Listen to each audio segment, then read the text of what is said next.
आइए स्टूडेंट्स एक वेक्टर का बड़ा फेमस एमसीक्यू करते हैं जहां ए वेक्टर का बी वेक्टर पर कंपोनेंट पूछा जाता है। कई बार कंपोनेंट का मैग्नीट्यूड पूछा जाता है, कई बार कंपोनेंट को वेक्टर फॉर्म में पूछा जाता है। ए वेक्टर का बी वेक्टर पर कंपोनेंट बताएं। तो मान लीजिए ये एंगल थीटा है, हमने यहां से परपेंडिकुलर डाला। अगर परपेंडिकुलर डाला, ये ए है तो बेस आ गया ए कॉस थीटा। तो साफ नजर आ रहा है magnitude of component of A along B is a cos theta। A cos theta A vector का B वेक्टर पर कंपोनेंट का मैग्नीट्यूड है।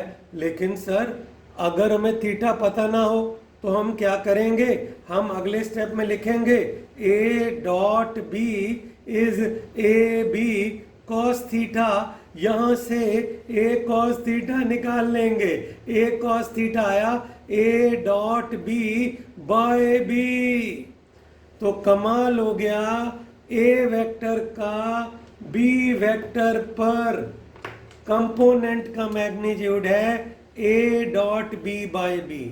a वेक्टर का b वेक्टर पर कंपोनेंट का मैग्नीट्यूड है a cos थीटा, जिसे हम लिख सकते हैं a dot b by B.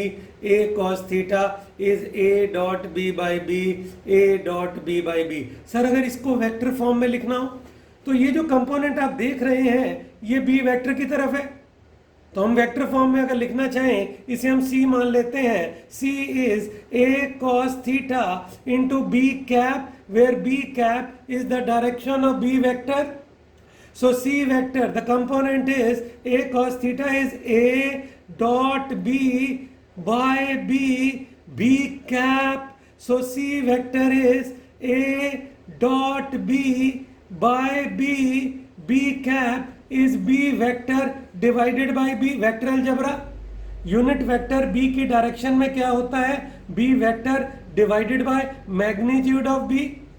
तो हमारे पास बन गया कंपोनेंट वेक्टर फॉर्म में a dot b by b square into b vector. तो हमने मैग्नीट्यूड तो निकाल लिया a dot b by b, पर वेक्टर फॉर्म है a dot b by b square into b vector. कई बार वेक्टर फॉर्म ऐसे भी लिखी जा सकती है a dot b by b into b cap. तो कई सारे तरीके थे। a वेक्टर का b वेक्टर पर कंपोनेंट का मैग्नीट्यूड a cos थीटा जो बन जाता है a dot b by b, जो वेक्टर फॉर्म में बन जाता है a dot b by b square into b vector, a dot b by b square into b vector. अगर वीडियो अच्छा लगा है लाइक करें और ऐसे वीडियोस के लिए चैनल को सब्सक्राइब करें। Thank you.